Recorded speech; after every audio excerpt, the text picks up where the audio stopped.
Pues nada, si podemos pasar el material en silencio, ya vamos a empezar. Pues después tendremos tiempo para preguntas también, tanto en castellano como en inglés. Pues Rory, over to you. Gracias, Francesca, y gracias a todos para venir. That's about the extent of my Spanish, I'm afraid, so I'll switch into English now. One of the most tangible sets of changes associated with the fall of the Western Roman Empire was that which affected the monetary system. By AD 600, the multi-tiered late Roman currency had shriveled to a shadow of its former self. Copper alloy coins were effectively gone, which for most of the populace had been the principal money utilized on a day-to-day basis, and gone too were those in silver. This slump forms part of a wider picture of drastic simplification in exchange and economy, the pace and extent of which varied province to province. In Britain, it was most severe. Here, circulation of any coin at all was minimal after the early 5th century. Vandal Africa and Ostrogothic Italy, to name just two, fared rather better, as did their Byzantine successor provinces. Gaul, Spain, the Lombard lands of Italy, and other Western territories fell between these extremes.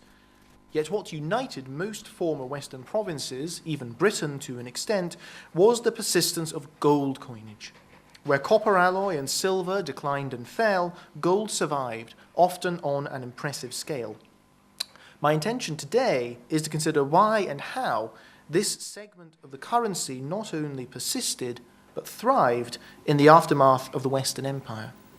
This is a story grounded in numismatics, archaeology, laws, and documents, but with important ramifications for how we understand the breakup of the Roman Empire and the transition from late antiquity to the early Middle Ages.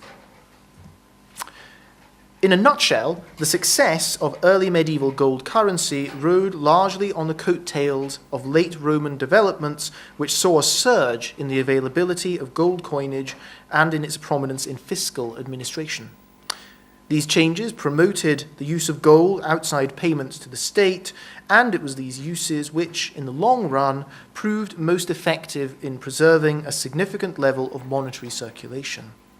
In the Merovingian kingdom, in Gaul in particular, we can trace the development of the gold coinage into a more versatile form as powers of resource extraction came into the hands of the local elite.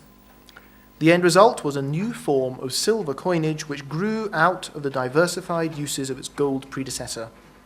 This silver coinage was, with cosmetic modifications, to remain the standard currency of Western Europe until the 13th century.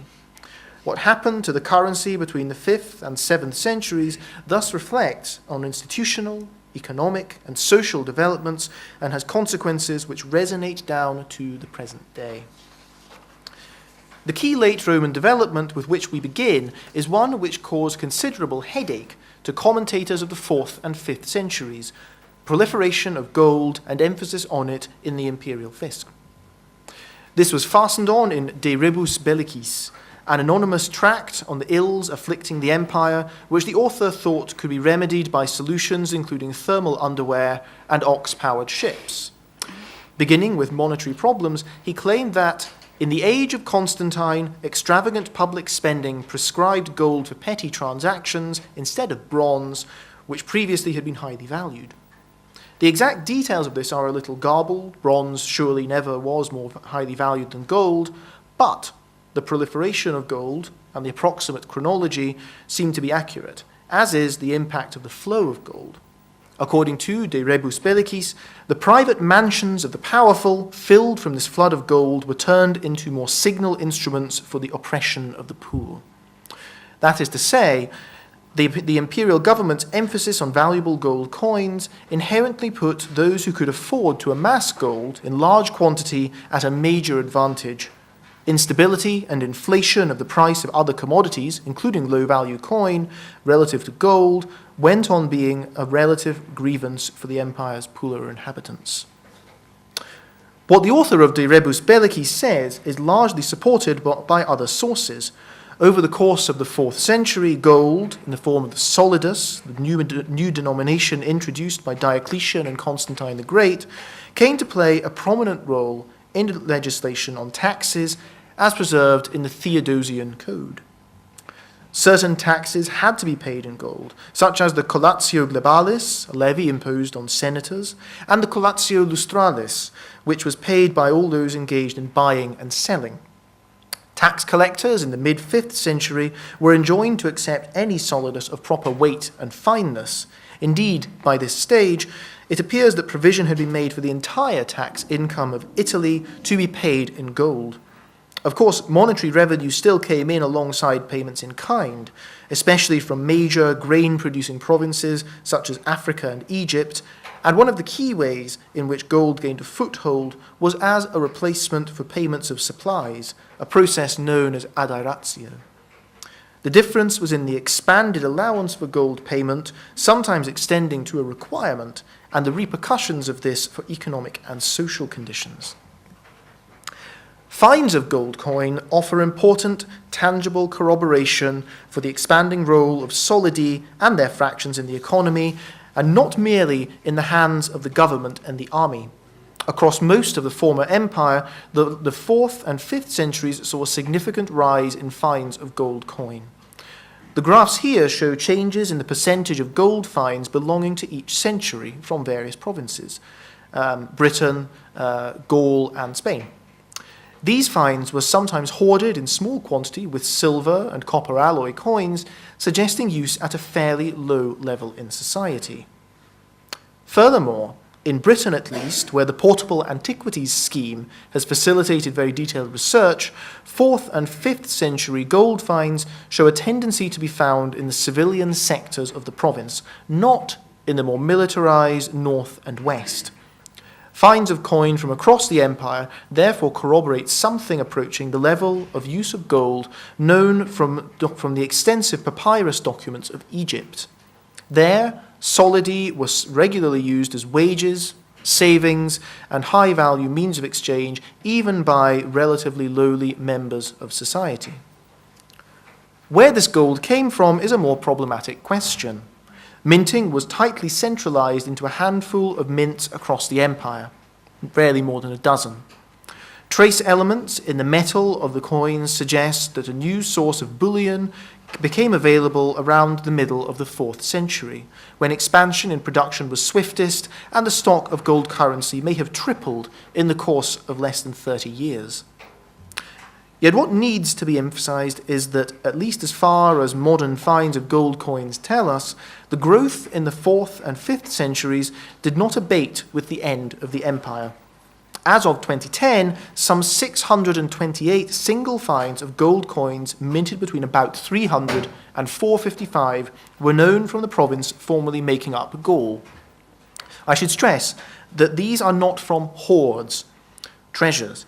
The occurrence of hoards was guided as much by political and military as by economic factors. Each single find, on the other hand, constitutes a single occasion of probably random loss, and collectively they provide a better gauge of use in practice. From the next 2 centuries, approximately from 455 to 675, the same territories have yielded some 1,340 single finds of gold coins. In other words, the notional rate at which gold coins were being lost, in fact, went up, almost doubled, in the 2 centuries after the effective end of imperial rule. So much for late Roman developments. What sustained ongoing production and circulation of gold at such levels across the darkest of the Dark Ages? The key force seems to have been perpetuation of late Roman practices with regard to coinage and the role of minting within government and economy. Barbarian kingdoms set up in the wake of the Western Empire were essentially military takeovers in which soldiers took over control of various provinces for themselves. These soldiers had long been among the primary beneficiaries of imperial administration, not least the raising and spending of gold. As a result, they had a vested interest in keeping the old mechanisms of taxation running as smoothly as possible, albeit on a substantially smaller, more localized scale. There has been much debate on the nature of barbarian settlement and the establishment of new kingdoms in the post-Roman West. One scholar, Walter Goffert, has argued that tax allotments were the key to the whole system, and that barbarian military settlers received what had formerly been taxes to the fisc instead of land ownership as such. Either way, however, the perpetuation of minting and coin circulation in themselves provides circumstantial evidence for continuing interest in a working gold currency, even as copper alloy and silver issues vanished. The end of the empire did not necessarily mean economic collapse, but it is difficult to accept that the survival of gold resulted directly from favourable commercial conditions. It is more likely to have resulted from maintenance of the fiscal role of gold as new polities emerged, operating miniature versions of late Roman gold and taxation mechanisms. In only one case are we able to follow this process in any detail, that of Ostrogothic Italy.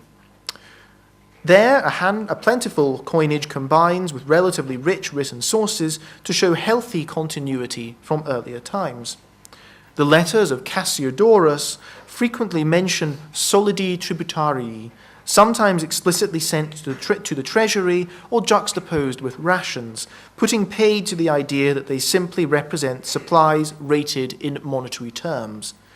One group of Gepid soldiers marching north through Italy was paid in solidi, in gold coins, because, Cassiodorus wrote, supplies might spoil or prove unwieldy, while cash would encourage the troops to bargain with locals rather than expropriate supplies from them. Judging by these letters of Cassiodorus on the tax system, it is almost as if the empire had not fallen at all. One might say the same on the basis of the coinage. Gold pieces made in Italy, Gaul, and Spain during the 5th and 6th centuries mirrored imperial prototypes almost exactly. They named past or present emperors and their mints regardless of where and by whom they had actually been produced. The strong imperial prerogative did not extend to late copper alloy or silver issues and was infringed only occasionally before the late 6th century. When Theodebert I, king of the Franks, whose coin is on the slide, briefly placed his own name on gold coins in the 530s, news of his impertinence reached the ears of the Byzantine writer Procopius, who expressly associated the emperor's name and image with the acceptability of solidi, even among barbarian peoples. Thanks to the esteem in which imperial gold was still held, following the initial development of barbarian gold issues is highly problematic.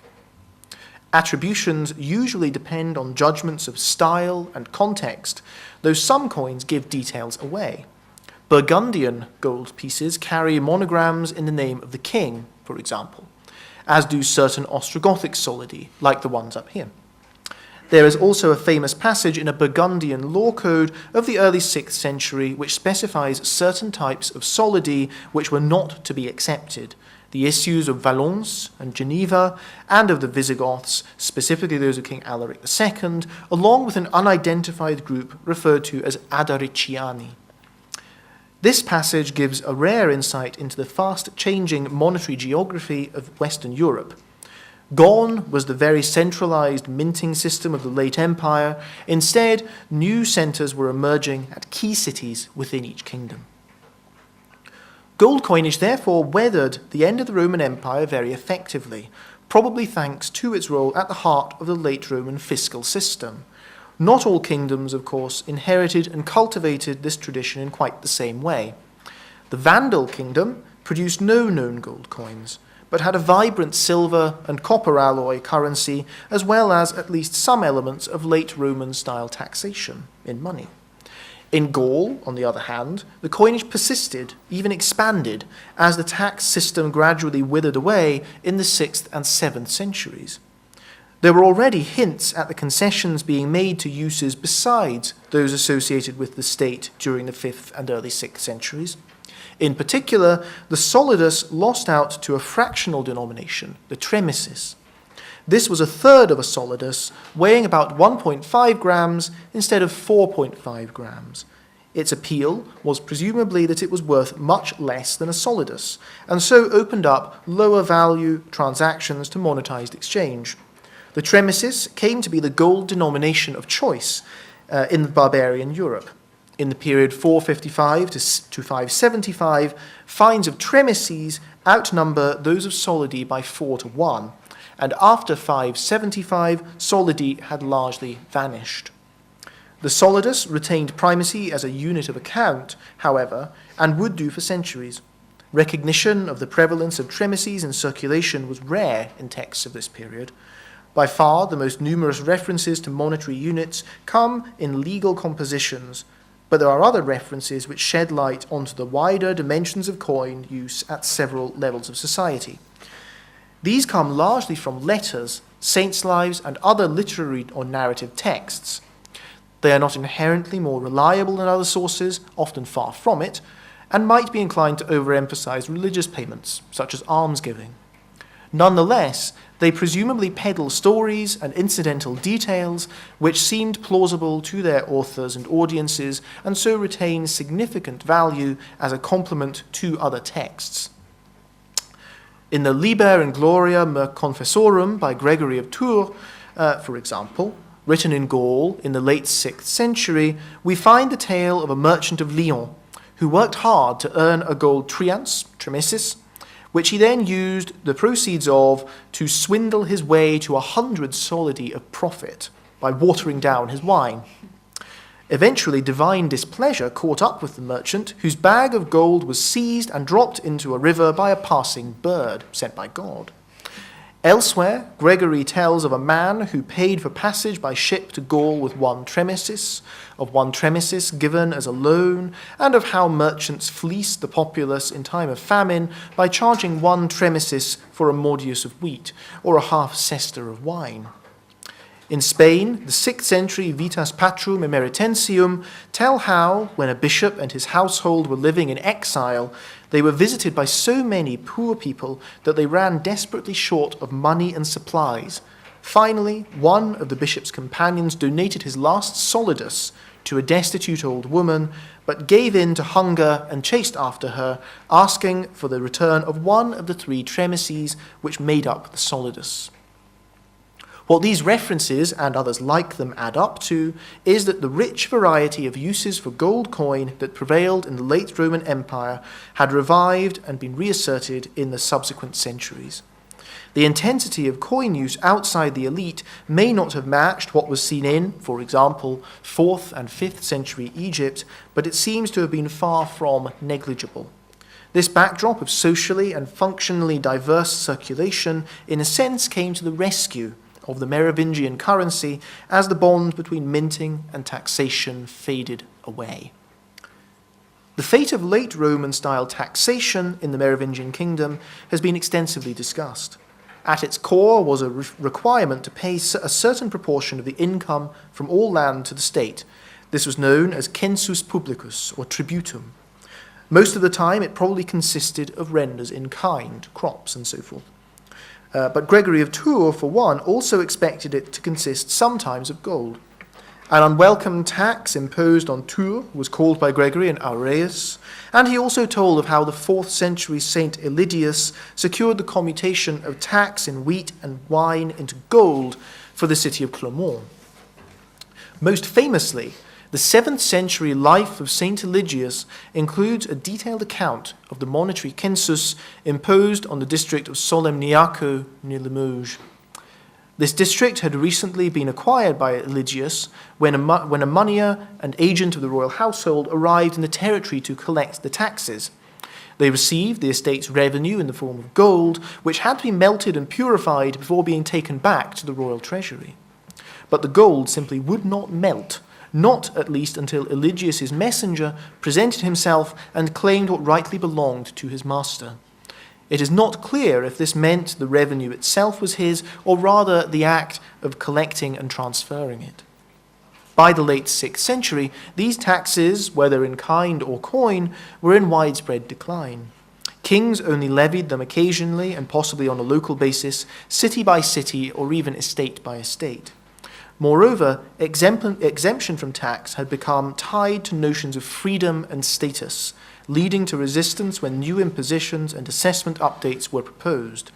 Reasons given for decline in the 6th and 7th centuries have centred around the expansion of local elite power, especially during a spate of royal support-seeking and weakness between the 570s and the 610s. Holders of local power and resources took advantage to cement privileges and income at the fisc's expense, while Merovingian kings faced limited consequences from depleting their material resources, as they had no standing army or large salaried civil service to support, as the Roman emperors had done. By the mid-7th century, the key impositions and exemptions cited in Merovingian royal diplomas were no longer taxes, but fees for military service and compensation due to the courts. The result of this was that rights to collect taxes passed into the hands of local aristocrats and churches, which was only a short step away from keeping the proceeds for themselves and effectively turning them into rents. This is probably the right which Eligius claimed and can be seen elsewhere too. Taxes from Tours were assigned to the Abbey of St. Martin in the 7th century. Abrogation of rights over rural estates like Eligius's at Solemniaco was an important component of elite power and status. The scale of landholding varied, and though often considerable by early medieval standards, it was relatively restricted compared to Roman times. Hence, intensity of exploitation mattered as well as the extent of one's overall holding. This is the background against which we should set the famous proliferation of mint places in Merovingian Gaul. In the 570s, around the same time as these developments in royal and aristocratic power were crystallizing, a major change came over the Merovingian currency. Gold tremises remained the norm, but the pseudo-imperial designs modelled on distant or long-dead emperors were replaced with a portrait of vaguely imperial inspiration, typically complemented by the name of the mint place and, on the reverse, by the name of the craftsman or moneyer responsible for manufacture. Coins of this general form survive in very large numbers, and between them name around 800 locations and 2,000 individuals. A minting system of such staggering scale and complexity still remains a challenge to interpretation, and indeed many Merovingian mint attributions are still tentative. Yet it is possible to draw compelling links between the coinage and social and administrative mechanisms in the contemporary kingdom. As the numbers suggest, this was a very rural, devolved coinage. The large majority of the mint places were vici, vicus, a term which usually referred to substantial rural agglomerations, typically the focal point of the surrounding district, though still very much rural and of limited significance compared to the civitates or cities. About 90 cities are named on the coins, mostly corresponding with well-known Roman or episcopal centres. Occasionally, other appellations were given to mint places. Some were villae, denoting smaller rural settlements or estates. Other mint places were identified with a region or pagus, rather than a specific location. Still more intriguing are the references to minting at a malus, or assembly, or at a castrum, a fortified settlement, and the coins which avoid a mint name altogether in favour of the formula ratio ecclesiae, ratio domini, or ratio fisci, a term which means the account, usually in the context of taxation, of the church, of a lord, or of the fisc. These last, along with the life of Eligius, make it quite plain that the making of coin sometimes lay very much within the realm of taxation, however that came to be interpreted in various parts of the kingdom. Coins in the name of the king are exceptionally rare from Merovingian Gaul, and the influence of the elite was largely silent. Exceptions include the famous mayor of the palace, Ebruin, who probably placed his name on some of the very first silver coins in the 670s, while in Provence, the local magnates, called patricians, likewise placed their names on the later silver coins. Churches fared slightly better. Some 23 bishops, monasteries, or ecclesiae were named on Merovingian gold coins, with a slight expansion to at least 34 in the later silver period. Church and lay aristocracy were closely related in the Merovingian kingdom, dangerously so, in the eyes of some commentators, to the extent that growth of ecclesiastical influence might provide some gauge for the less obvious expansion of aristocratic interests. A different approach strengthens the argument that there was significant elite influence on the production of Merovingian coinage from at least the 570s. Comparison between the plethora of rural mint places and the locations named as estates in aristocratic wills shows many of the former to have been in the hands of members of the elite. There are enough more or less probable correspondences to suggest a correlation, given that the record of mint places is surely incomplete and the number of wills relatively small. 4 places coincide with mint places in the will of Arredius, a late 6th century abbot of Limoges, and an impressive 14 locations in the long early 7th century testament of Bertram, Bishop of Le Mans. 1 more mint place each may be named in a list of lands donated by a monastery to Vigilius, Bishop of Auxerre, in the will of Hadouin, Bishop of Le Mans, and in that of Leo de Bodus, Abbot of Saint-Aignan in Orléans, all 3 of which date to the 7th century. The well-known estate complex at Ardin, belonging to the Bishops of Le Mans, was also a mint place. A usually silent nexus between the elite and the gold coinage of the late 6th and 7th century Merovingian Gaul therefore seems likely. What did members of the elite need this coinage for? Traditionally, gift-giving has been assigned a large role. Merovingian texts are littered with references to gifts of gold and silver and to the massive quantities of both which kings, bishops, and other members of the elite could call upon.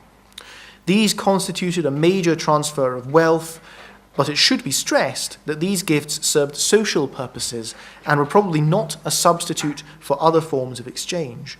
Elites could also spend their gold on luxuries, or keep them as one of the key visual trappings of early medieval political power. Thus, Gregory of Tours, in his Histories, recounts how King Clovis I used a massive chest of gold coins to entice covetous enemies to their debts, how a sack of 2,000 gold solidi was crucial evidence in the trumped-up charges against the bishop, and how a count meandered through the jewellery boutiques of 6th century Paris, contemplating how to spend his gold and silver. Paying tax in gold probably remained part of the equation too, and indeed it is striking that the area in western France where small rural mints were most thickly concentrated in the decades around AD 600 was also the area where sources calling on the practice and terminology of taxation persisted most strongly, even when these are few. Yet by this time, the ability of the king to demand, collect, and update taxes was limited, and would only decline as the 7th century wore on.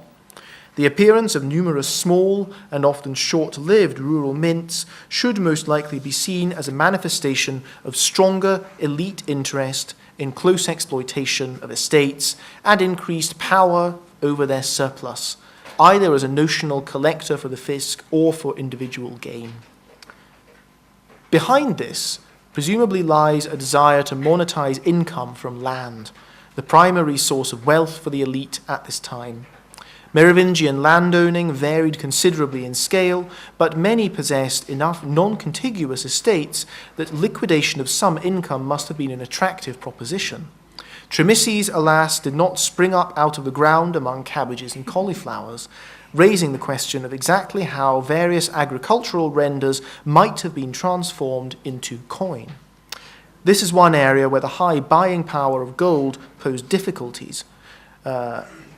Aristocrats may have been able to use gold freely, but for peasant producers, gold coins were a much rarer and more precious commodity. Some impression of the difficulty they faced comes from comparison with the rather clearer early 9th century estate survey, or polyptyque, composed under Abbot Herminon of the Abbey of Saint-Germain-des-Prés near Paris. This, of course, deals with ecclesiastical land in what must have been one of the richest areas of the Carolingian Empire, more than 60 years after the end of the Merovingian dynasty, and at a time when organization of estates and landholding was in flux. One should therefore use its testimony only in the most general way as a guide to earlier conditions. On average, each free mansus, a unit of land notionally capable of supporting one peasant household, owed the abbey 18 denarii per annum, and each servile mansus 2 denarii. Adjusting for the different approximate weights of the coins in question and for a valuation of silver to gold between 10 to 1 and 18 to 1, the free mansus of Saint-Germain would have owed between 1.31 and 2.36 gold tremises, the servile mansus less than a quarter of a tremisis. In other words, only the better off peasants would have been able to raise the equivalent of even 1 gold tremisis. A few probably did pay landlords in this way, even in the Merovingian period. Certain freedwomen and mancipia tributaria in the will of Abbot Arredius, dated 572, which is on the slide, owed a triens or tremisis per annum, for example. Tellingly, other peasants in the same document owed the much smaller silver coins of the time, known as argentii, or, most commonly, renders in kind. Other documents telling how money was raised from estates in the 6th and 7th centuries are few and far between. Rare examples of low-level records of estate renders survive from Merovingian Tours, and comparable documents come from Visigothic Spain, written on pieces of slate. In these, references to gold and silver are conspicuous by their absence, in most cases, leading Shoichi Sato, Walter Goffert, and Iñaki Martín Bissot to suggest that they represent the working documents of intermediary agents between peasants and landowners, charged with collecting agricultural renders from a given area and either passing them on directly or selling them off and handing over the proceeds in cash. An important dossier of charters from an estate at Ardins in western France, preserved in a collection of documents associated with the bishops of Le Mans, gives some impression of how such mechanisms might have worked in the late 7th and early 8th centuries. There, sums for collection, apparently in cash, were distributed among several figures called juniores, who answered to the bishop. By this stage, the income which they received would have been in silver coin, but the terms designating this system were aurum pagense, or solidi inferendi, which seemed to suggest origins in the gold period. Also by this stage, individualized peasant renders were starting to appear more widely as well. In the decrees of the Council of Étain, held in 743, Charles Martel stipulated that rent paid on monastic lands held in precaria should amount to 1 solidus, that is, 12 denarii from each household per annum. Direct engagement with the monetary economy by peasants seems only to have taken off in the Carolingian era, when estate surveys and anecdotes in saints' lives illustrating peasant interaction with coin become numerous. So, there were several ways in which members of the Merovingian elite might have extracted gold from their possessions, and many reasons why they might have wanted to do so. What the coins themselves show us is something of how varied these uses could be in practice. They reinforce that the diversity of uses to which gold coins had been put in the late Roman world was still very much alive, and if anything had reasserted itself. This conclusion derives from the evidence of coin circulation. More than 900 single finds of gold coins issued between about 575 and 675 have come to light in modern France and in neighbouring lands which once lay inside the Merovingian kingdom. Among these, the majority of coins stem from the small rural mints discussed above. 53% of finds come from places known from only 1 to 4 single finds, and a quarter of all the losses constitute the only known find of a coin from a particular mint. This contrasts significantly with, for example, late Anglo-Saxon England, where just a few commercial powerhouses of Eastern England dominated the currency to a much greater degree. Lincoln, London, Stamford, and York between them accounted for more than 60% of all single finds dating to the period 978 to 1016, even though up to 70 mints were active in total. In Merovingian Gaul, by contrast, the muscle of the currency was much more evenly spread and much more rurally based. But although produced in diverse localities, this was no local coinage. A quarter of all single finds occurred more than 300 kilometres from their mint place, while only 30% come from within 50 kilometres of their mint place. Minor mints, represented by very few finds, were not noticeably more parochial, but the small numbers of finds make it problematic to reach significant conclusions about how individual places functioned. One can be more confident in dealing with the better represented mints. Only 10 places are known for more than 10 single finds of Merovingian gold coins. These are Banassac, Chalon-sur-Saône, Clermont, Marseille, Orléans, Paris, Quentovic, Rodez, Rouen, and Sillon. Of these, Banassac, Chalon-sur-Saône, and Marseille belong to a league of their own, being represented by 34, 63, and 36 finds, respectively. Yet they differ markedly in the distribution of these finds. Chalon, for example, is highly localized. About 80% of finds of its coins come from within 150 kilometers of the city, 21 finds from the immediate environs of Chalon itself. Chalon, like most of the other well-represented Merovingian mints, was a city, a civitas, home to a bishop and probably to relatively well-developed commercial and administrative activities. Banassac, however, is more surprising. It was a vicus in the Lozère, which had been a major centre of ceramic production in the Roman period. Most of its output was concentrated in the first half of the 7th century, especially around Charibert II's short reign about the year 630. Local archaeology is not well developed, and references to Banassac in surviving documentation are few. However, it was one of only a few mint places to issue coins in the name of the king, and so may have played some role in the royal regime. Either way, its coins circulated much more widely than did those of Chalon. The average distance between finds of coins of Banassac and the mint was 260 kilometres, as opposed to 88 kilometres for Chalon. Marseille is characterised still more strongly by long-distance circulation. Its average distance between finds and mint was 317 kilometres, and more than 60% of finds occurred more than 150 kilometres away. Other mints known from substantial numbers of finds fall between these extremes. Rouen and Sillon were relatively localized, with average distances of finds from mint of 155 and 131 kilometres, respectively. Orléans and Paris, on the other hand, were more similar to Banassac and Marseille, in showing a tendency towards long-distance circulation. Finds which travelled over long distances tended to do so along certain routes. Coins from Marseille are largely concentrated in eastern France, stretching up the Rhône Valley, with some from the far northeast. Banassac is broadly similar, albeit with some presence in Aquitaine. Coins from Chalon-sur-Saône, on the other hand, are heavily concentrated in Burgundy, spilling over into modern Switzerland. Where outliers from these and other mints do occur, they are at the mouth of the Rhône and near the north and west coasts. The pattern that emerges strongly probably reflects the principal routes for travel across the kingdom. These could have been commercial in nature when gravitating towards the coasts, though tolls and taxes could also have resulted in a similar distribution. Yet it is the fact of diversity which stands out most clearly. Frankish mints did not all operate in the same way, their coins moving in the same directions. In a very tangible way, the coins indicate that the monetary economy of the late 6th and 7th centuries was varied and adaptable. This fits in well with the picture of trade and exchange built up for Gaul during the same period.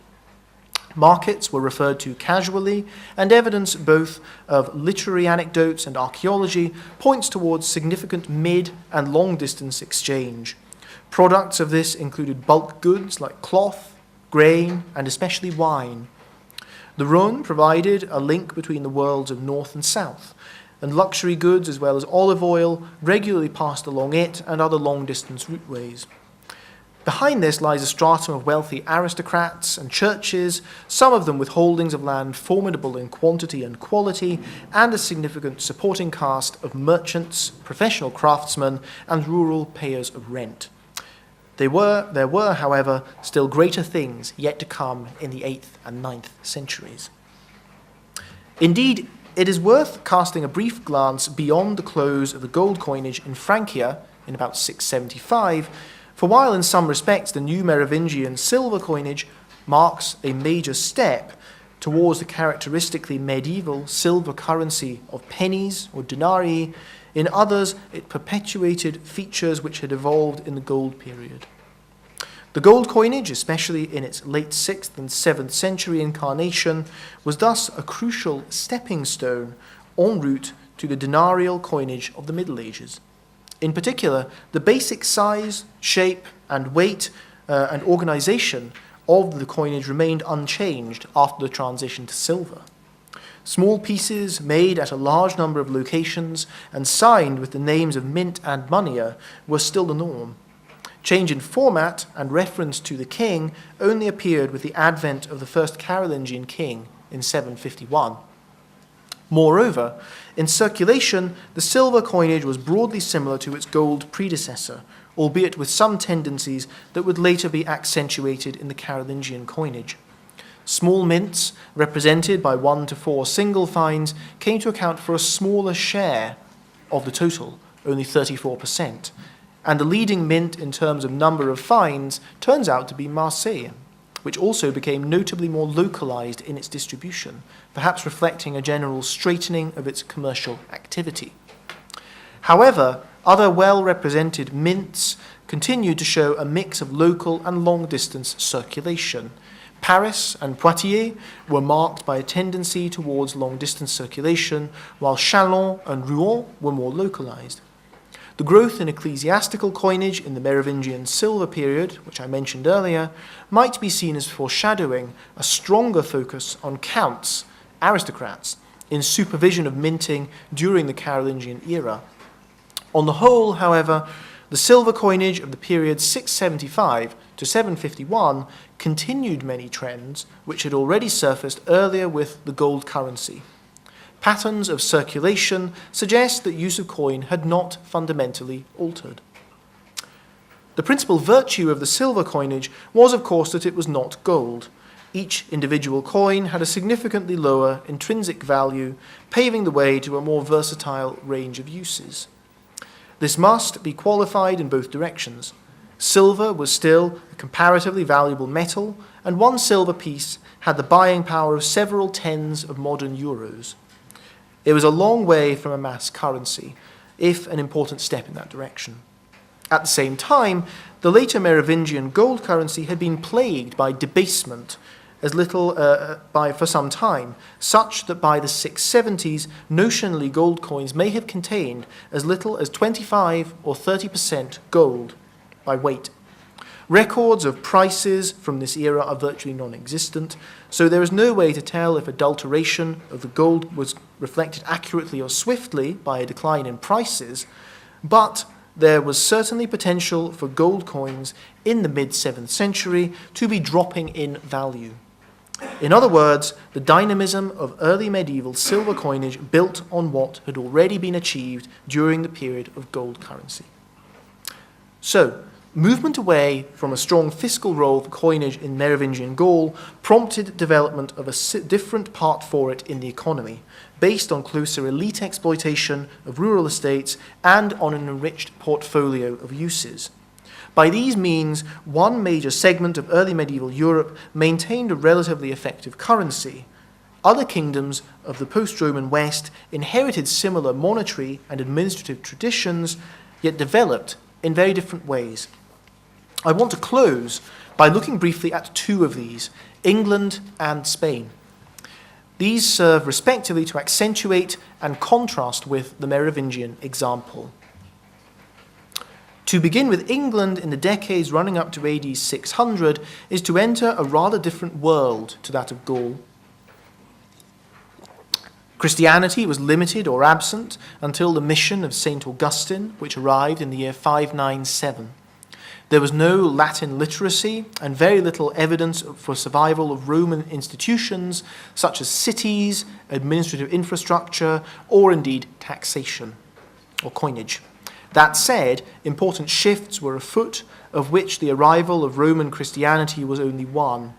Its advent had been heralded by Frankish political and economic influence, especially in the southeast.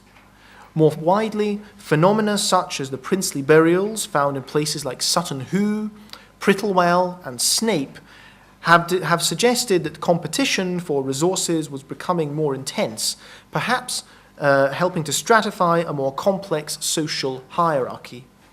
The appearance of coinage was one more component of this, providing an abstract form for the storage and exchange of wealth laden with important symbolic connotations. Increased concentration of wealth and social complexity, that is to say, were factors conducive to the reintroduction of coinage, which came initially in the form of Merovingian tremisses. The very earliest English coin, dating to around 620, was closely modelled on Frankish practice, even down to the naming of moneyer and mint, Eusebius, probably a visiting Frank at Canterbury, which is on your slide. A decade or two later, several other native types of tremisses had emerged. In appearance, they showed some departures from Merovingian tradition.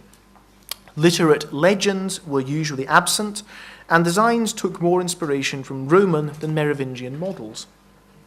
The earliest English coinage was therefore far from a carbon copy of Merovingian, but its basic format was very much the same, and it is likely that arrangements for production focused on individual moneyers were similar too. As in France, it is also now clear that this was a relatively large coinage, over 300 single finds having now been found from the period circa 575 to 675, including both native and Frankish pieces. This number cannot straightforwardly be compared with that from France, for modern laws concerning the use of metal detectors and handling of fines are different in England, and if anything probably mean that we have a significantly better picture there. Yet in both cases, it is becoming harder and harder to argue that gold coinage was a marginal phenomenon associated solely with the elite. The question is what the coins in England were being used for, since in the early Anglo-Saxon kingdoms, there is no evidence at all for monetary taxation on the late Roman model.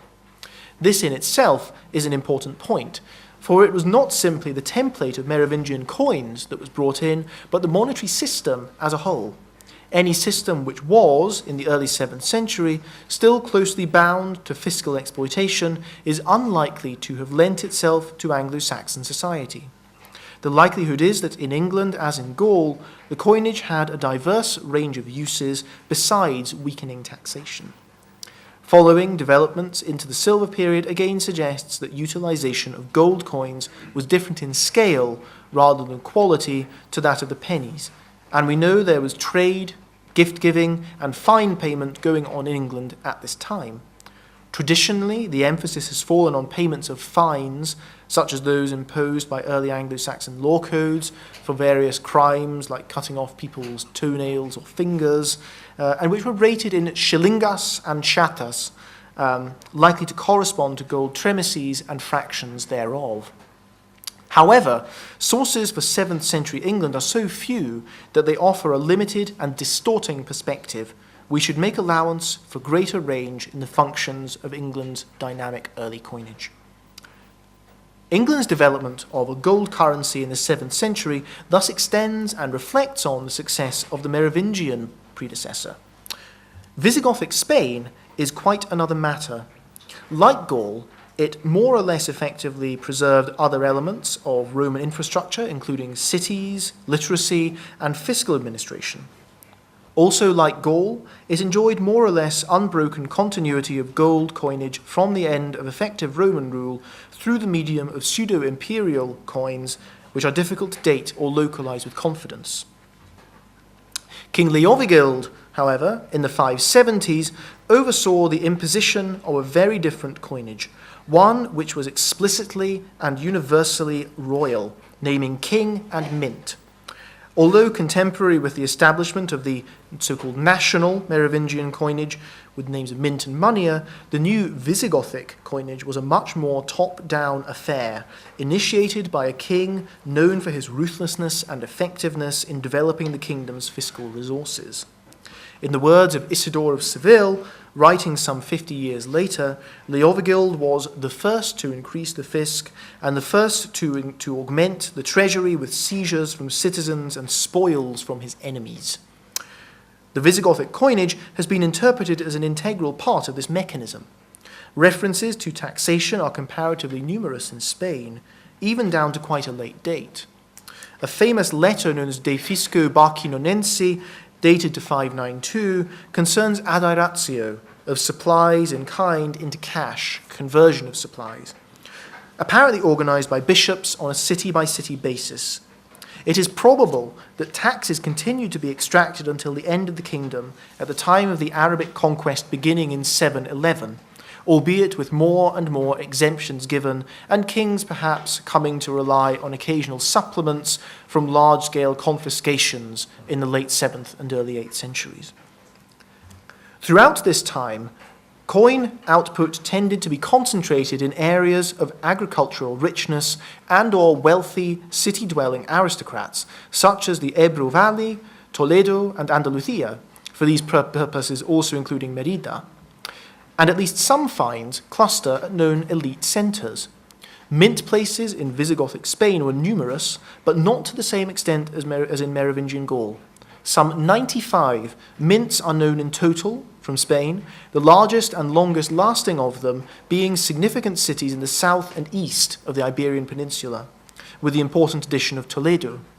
About half the total number of mints, however, was concentrated in the mountainous northwest and operated very briefly and on a small scale in the decades around AD 600. One reason for this odd concentration might be local availability of bullion in what had, under the Romans, been a major gold mining area, though the status of the mines in later centuries remains unclear. Another factor might be the nature of local political geography. The Northwest had been, until 585, an independent kingdom under the Sueves. A document listing ecclesiastical and secular districts in the territory, the Parochiale Suebum, names 33 of the territory's 42 mints among the parish centres of the kingdom, which suggests a model of more dispersed local organisation based on the vestiges of old administrative divisions. Circulation of Visigothic coins might, as in Gaul, provide some guide to how they were being used. Finds are notably fewer, in part because of local archaeological and antiquarian factors, though there may be more to it than that. Figures gathered in the 1970s and analysed by Michael Metcalf suggest that about a third of single finds ended up within 100 kilometres of the home mint, about a third between 100 and 325 kilometres, and a third from further away. Trimices from the large mints of the south and east tended to travel further than those from smaller centres. This is not a vastly different pattern to that of Merovingian Gaul. However, in Spain, it fits in somewhat less well with the development of wider patterns of exchange. Evidence for range and sophistication, not least in pottery, indicates a long-term trend towards involution and localization. Aristocratic wealth, too, probably declined over the 6th and 7th centuries, albeit with individual cities and their districts, particularly in Andalusia, serving as bastions of culture and relative prosperity. The strong element of mid to long-distance coin circulation goes against the grain of contemporary Spanish economic infrastructure. It consequently looks like Visigothic tremises may genuinely have been in large part tied to the fiscal system. As it withered, so too did the coinage. The case of Spain reminds us that one size does not fit all the polities of early medieval Europe. The same would have been true if we had considered, say, Italy or North Africa. Across Europe, late Roman institutions and customs were moving away from their not-so-simple beginning into endless forms. Gold coinage was just one among many features which can be followed and contextualized across kingdoms and centuries to show continuity or discontinuity, success or failure, revival or decline. It was all of these things and everything in between. On the one hand, there is the major points that gold survived. Mints continued to churn out solidi and tremices, and people continued, one presumes, to want and use them. The rub lies in why and how gold coinage survived. Here is where the different Western territories slowly part company to embark on journeys which would lead to divergent monetary conditions, deeply embedded into local political and economic conditions. One can be in no doubt that there were already significant local differences at this time, but they become much more apparent with changes in the coinage and in other areas late in the 6th and 7th centuries. By this stage, the trajectories of at least two major spheres of Western monetary usage are apparent. In Visigothic Spain, assertion of royal control over fiscal administration embraced the coinage, which henceforth remained tied to the ups and, mostly, downs of taxation. The Merovingian kingdom and its economic satellites in early Anglo-Saxon England saw gold coinage survive and flourish as it became detached from taxation and instead bound to more fragmented but dynamic articulation of elite power in town and countryside. Crucial to this was integration into a complex economic infrastructure which supported diversity in use, largely, if not entirely, on the part of the elite and wealthy merchants. The silver coinage accentuated this trend towards versatility. In an important sense, therefore, the money we all use today can trace its ancestry back to the gold coins of Constantine and his heirs via the turbulent world of the early Middle Ages. Thank you.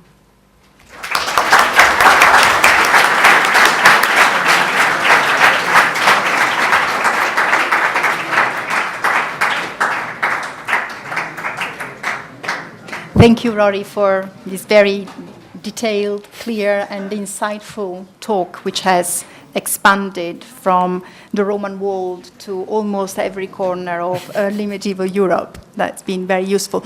So, ahora tenemos tiempo para las preguntas. Y lo podemos hacer en castellano o en inglés. Rory más o menos un poco entiende castellano, yo intentaré con mi itañolo traducir lo que pueda.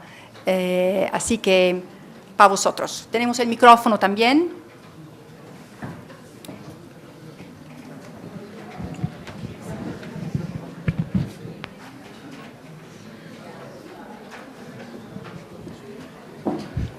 ¿Preguntas?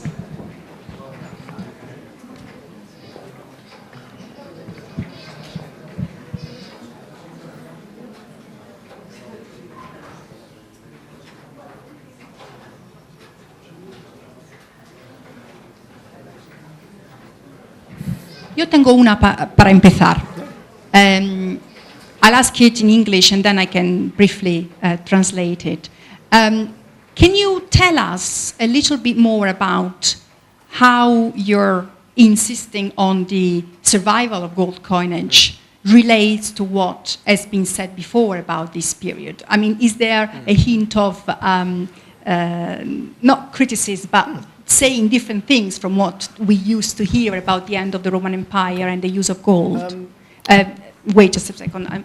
He preguntado simplemente sobre la historiografía del pasado sobre este tema que se decía antes, cómo su charla se relaciona con el estudio más tradicional del fin del Imperio Romano y el uso de la moneda allí. I wouldn't say anybody's ever. I'm not going against anyone specific here. What I would say is that nobody's ever picked up on this point that the gold survives on quite this scale. There's been lots of writing in recent years about how large and important the gold coinage was in the late Roman period. And there's also discussion about expansion again in the late 7th and 8th century.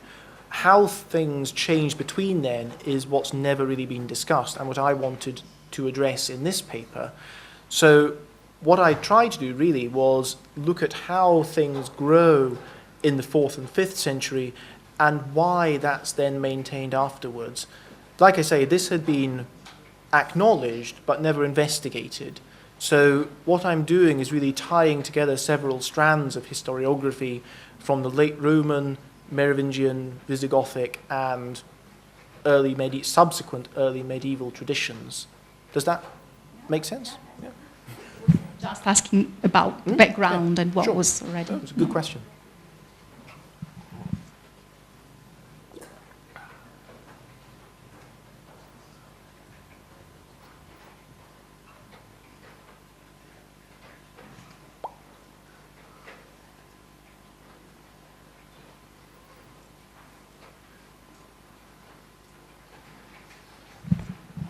¿Más preguntas?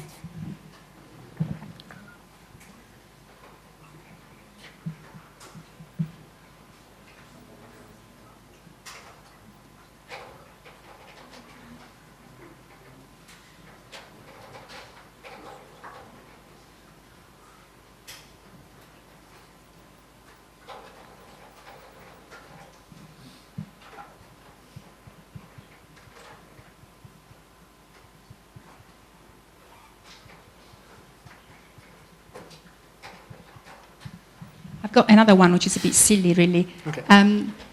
When you talk about moving from, in the Merovingian world, when you talk about moving from gold to silver, and you say that they use the same kind of format of coin. Sure. And do we have any evidence of what they use a different material, obviously. Yes. Do we have any evidence of how they do that? Do we see them going to different places to get the silver as opposed to the gold? Do we have any idea how that would have worked? If they are the same means doing the same type of work, how they get organized about the gathering the bullion? Ah, sí. Esta es una pregunta muy tonta, es de mi ignorancia. En el mundo merovingio me gustaría saber cómo se pasa del oro a la plata y como Rory nos ha dicho que más o menos las monedas más tardías de plata utilizan las mismas formas, las mismas características de las monedas de oro anteriores.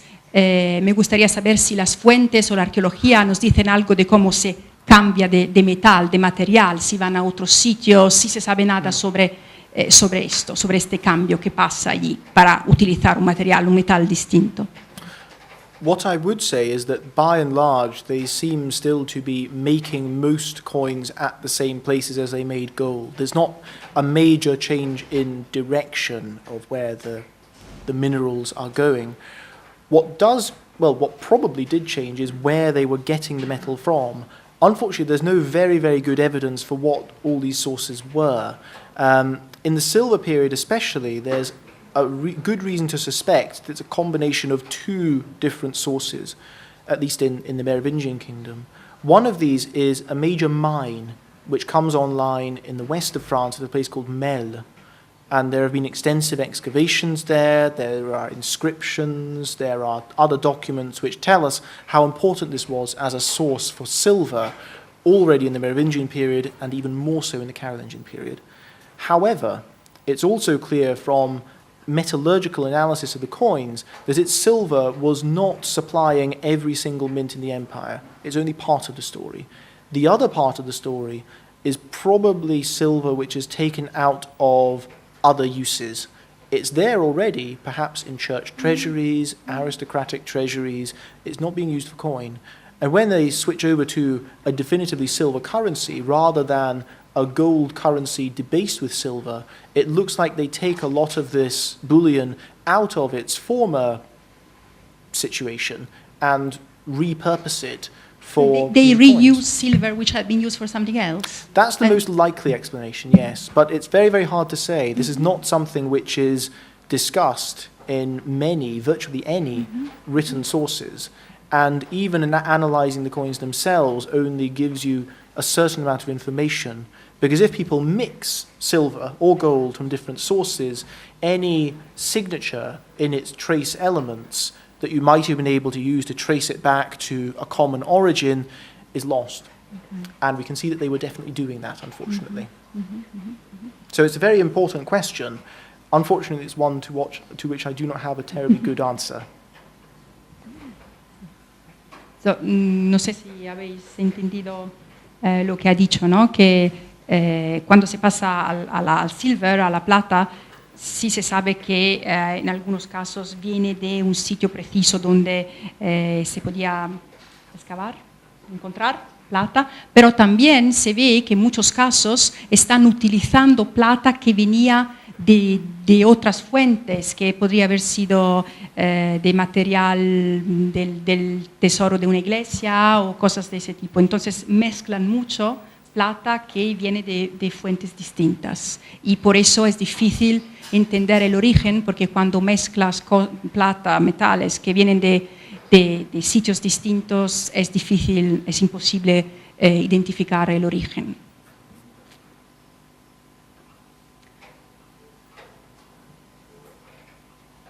¿Sí?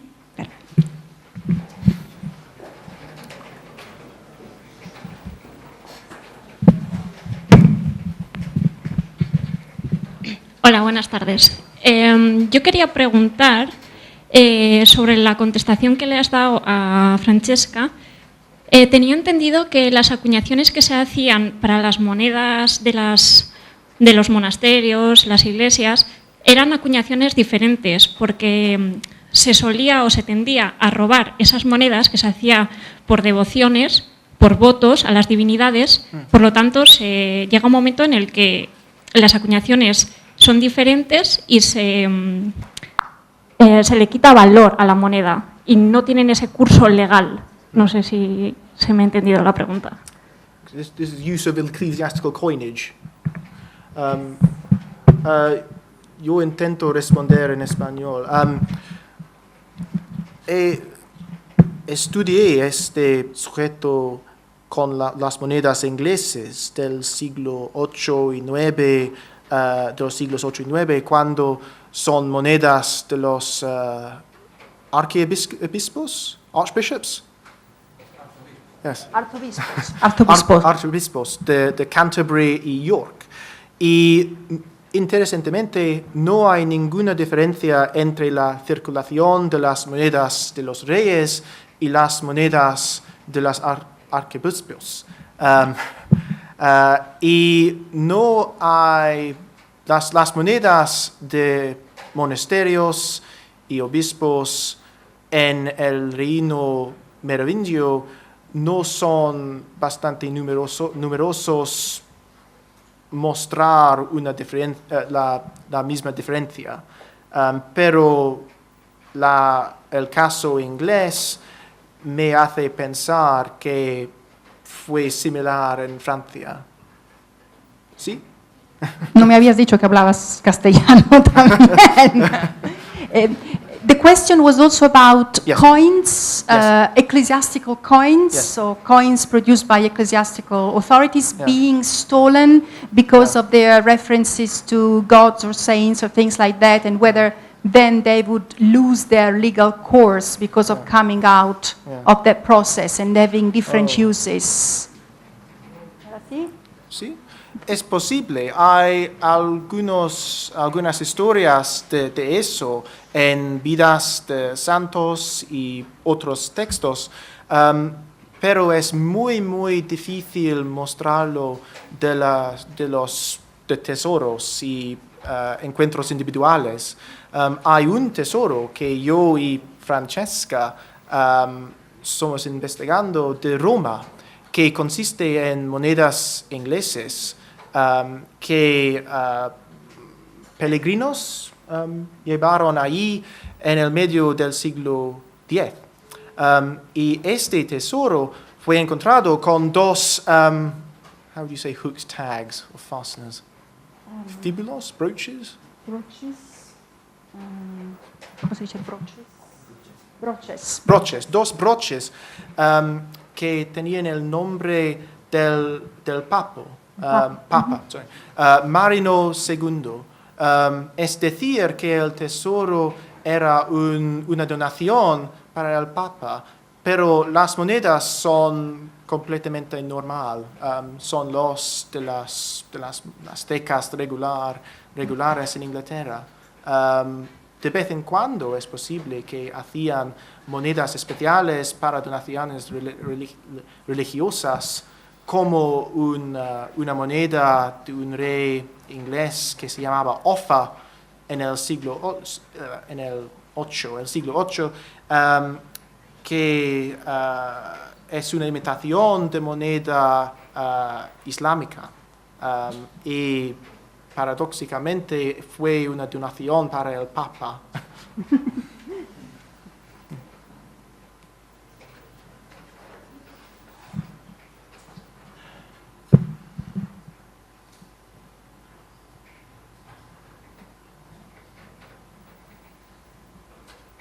¿Alguna pregunta más?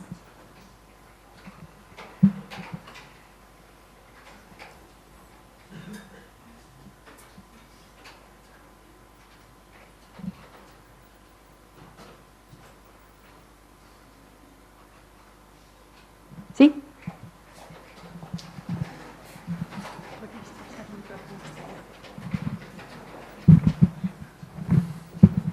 Me gustaría saber cuál es la técnica para hacer estas monedas y si fue siempre la misma.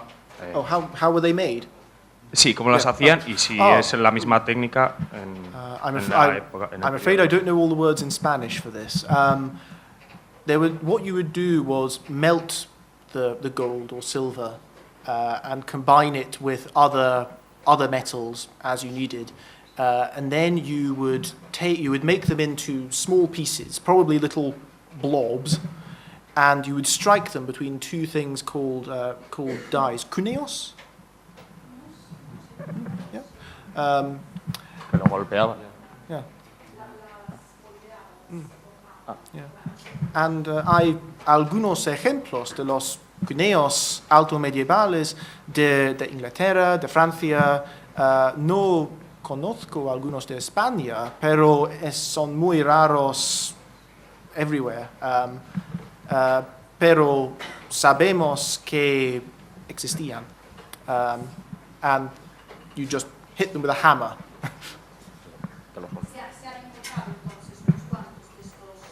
Yeah, you just tie them in whack. Yeah. Hay ilustraciones de la técnica de hacer las monedas que es, how do you strike them with a hammer? How would you say that? Strike with a hammer. Yeah. Con un martillo. Con martillo, sí, sí.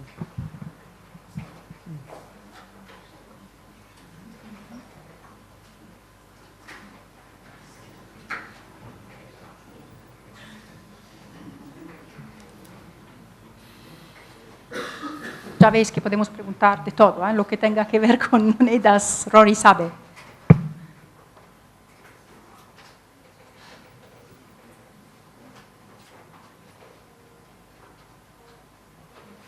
Sí. Vale, vale. Ajá. Muy bien. ¿Hay algún motivo práctico por el que las monedas de cobre dejaran de usarse? Sabemos que se dejan de usar, pero ¿hay algún motivo práctico? A practical reason for why they stopped making copper coins? Mostly it's probably because to make a copper coin takes as much time and as much effort as making a gold coin. In other words, it's not very economical. So when things are on a much smaller scale, people aren't making coins as regularly or as frequently, what are you going to make? It's partly the gold. It's the thing you really want to keep your kingdom running. Whereas the copper alloy coins, even going back into the Roman period, had always been a sort of, what would be the word, a kind of kindness of the state. You know, it's something that they make not because they need it, but because the people want it. And when you don't have a Roman emperor with as much power, as much grip over the economy anymore, that's the first thing which goes in coinage terms. Does that make sense? Yeah. It's not more difficult, it's just more time consuming, basically.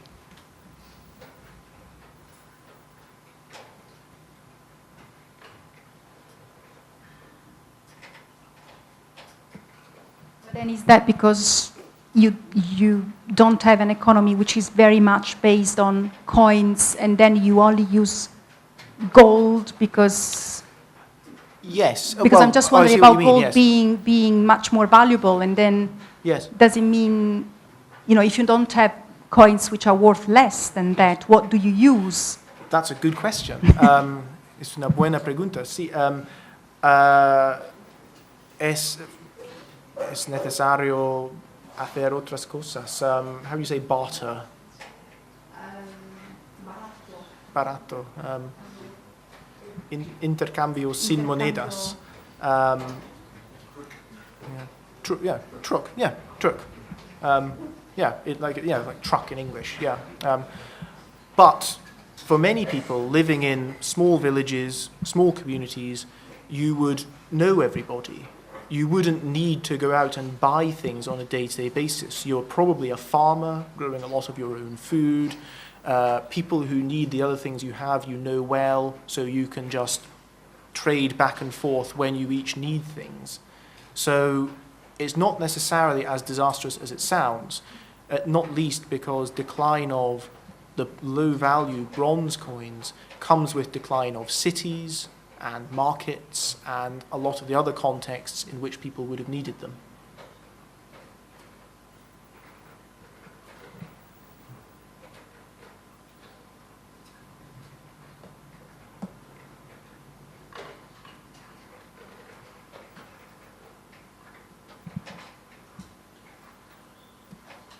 ¿Hay una última pregunta?